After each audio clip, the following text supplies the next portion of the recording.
അഗ്നി-6 ballistic മിസൈലിന്റെ വികസനം പൂർണ്ണമായും സർക്കാരിന്റെ തീരുമാനത്തെ ആശ്രയിച്ചിരിക്കുന്നുവെന്ന് പ്രതിരോധ ഗവേഷണ വികസന സംഘടനാ ചെയർമാൻ ഡോക്ടർ സമീർ വി കാമത്ത് അടുത്തിടെ പ്രസ്താവിച്ചു. ഇത് സർക്കാരിന്റെ തീരുമാനമാണ്. സർക്കാർ എപ്പോൾ അനുമതി നൽകിയാലും ഞങ്ങൾ തയ്യാറാണെന്നും അദ്ദേഹം പറഞ്ഞു.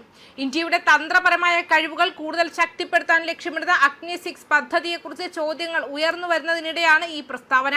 10,000 കിലോമീറ്ററിലധികം അകലെയുള്ള ലക്ഷ്യങ്ങൾ ആക്രമിക്കാൻ കഴിവുള്ള ഇന്ത്യയുടെ അടുത്ത ഭൂഖണ്ഡാന്തര ബാലിസ്റ്റിക് മിസൈലായിരിക്കും അഗ്നി-6. DRDO വികസിപ്പിച്ചെടുത്ത ഇന്ത്യയിലെ ഏറ്റവും നൂതനവും ദീർഘദൂര ബാലിസ്റ്റിക് മിസൈലുമായ അഗ്നി-6 അഗ്നി-5ന്റെ അടുത്തതും കൂടുതൽ ശക്തവുമായ പതിപ്പായിരിക്കും ഇത്. ഈ മിസൈലിൽ multiple independently targetable re entry vehicles സാങ്കേതിക വിദ്യ ഉണ്ടായിരിക്കും. അതായത് ഒരു മിസൈലിൽ ഒന്നിലധികം ന്യൂക്ലിയർ വാർഹെഡുകൾ സ്ഥാപിക്കാൻ കഴിയും. ഇത് ഒരേ സമയം വ്യത്യസ്ത ലക്ഷ്യങ്ങളെ ആക്രമിക്കാൻ അനുവദിക്കുന്നു. തന്ത്രപരമായ പ്രതിരോധത്തിനായിട്ടാണ് ഈ മിസൈൽ പ്രധാനമായും വികസിച്ചുകൊണ്ടിരിക്കുന്നത്. ചൈനയുടെ ഏത് ഭാഗത്തെയും എളുപ്പത്തിൽ ലക്ഷ്യമിടാനും ആണവത്രയം കൂടുതൽ ശക്തിപ്പെടുത്താനും ഇത് ഇന്ത്യയെ അനുവദിക്കും.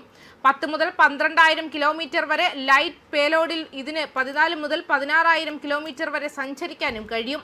ഏകദേശം 3 ടൺ ന്യൂക്ലിയർ അല്ലെങ്കിൽ തെർമോ ന്യൂക്ലിയർ വാർഹെഡ് 10 മുതൽ 11 വാർഹെഡുകൾ വഹിക്കാൻ കഴിയും. ഓരോന്നിനും 250 കിലോടൺ വരെ ഉൽപാദന ശേഷിയുണ്ട്. മൾട്ടി സ്റ്റേജ് ഖര ഇന്ധന റോക്കറ്റ് 55,000 മുതൽ 70,000 കിലോഗ്രാം വരെ ഭാരം, 20 മുതൽ 40 മീറ്റർ വരെ നീളം, വ്യാസം ഏകദേശം 2 metre. Road mobile transporter, erector launcher, rail mobile. ഭാവിയിൽ ഒരു അന്തർവാഹിനി വിക്ഷേപണ വകഭേദവും വികസിപ്പിച്ചേക്കാം. Ring laser, gyroscope, IRNSS, terminal guidance എന്നിവയുള്ള ഇനേർഷ്യൽ നാവിഗേഷൻ സിസ്റ്റം. മണിക്കൂറിൽ 30,870 കിലോമീറ്റർ വേഗത. സംയോജിത വസ്തുക്കൾ ഉപയോഗിച്ചായിരിക്കും അഗ്നി-6 പ്രവർത്തിക്കുക. ഇത് ഭാരം കുറഞ്ഞതും കൂടുതൽ ശേഷിയുള്ളതുമാക്കും. അന്തർവാഹിനികളിൽ നിന്നും വിക്ഷേപിക്കാവുന്ന K5, K6 ബാലിസ്റ്റിക് മിസൈലുകളുടെ സാങ്കേതിക വിദ്യയും ഇതിന്റെ അടിസ്ഥാനത്തിലായിരിക്കും.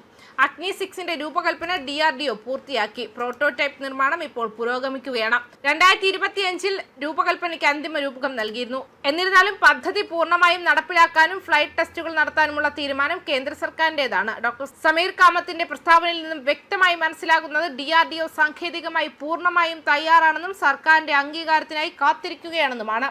ഇന്ത്യ നിലവിൽ 5,000 കിലോമീറ്ററിലധികം ദൂരപരിധിയുള്ള മിസൈലായ അഗ്നി-5 വിന്യസിച്ചിട്ടുണ്ട്. കൂടാതെ MIRV പരീക്ഷണങ്ങൾ വിജയകരമായി നടത്തിയിട്ടുമുണ്ട്. അഗ്നി-6 ആയിരിക്കും അടുത്ത ഘട്ടം. ഇന്ത്യ 2 മേഖലകളിൽ നിന്നും, അതായത് ചൈനയിൽ നിന്നും പാകിസ്ഥാനിൽ നിന്നും സുരക്ഷാ വെല്ലുവിളികൾ നേരിടുന്നുണ്ട്. 10,000 കിലോമീറ്ററിൽ കൂടുതൽ പരിധിയുള്ള നിരവധി ഭൂഖണ്ഡാന്തര മിസൈലുകൾ ചൈനയുടെ കൈവശമുണ്ട്. അഗ്നി-6 ഇന്ത്യക്ക് സമാനമായ ശേഷി നൽകും. ഇത് അതിന്റെ സെക്കൻഡ് സ്ട്രൈക്ക് ശേഷിയെ കൂടുതൽ ശക്തിപ്പെടുത്തുകയും ചെയ്യും. ന്യൂസ് ഡെസ്ക് കർമ്മ ന്യൂസ്.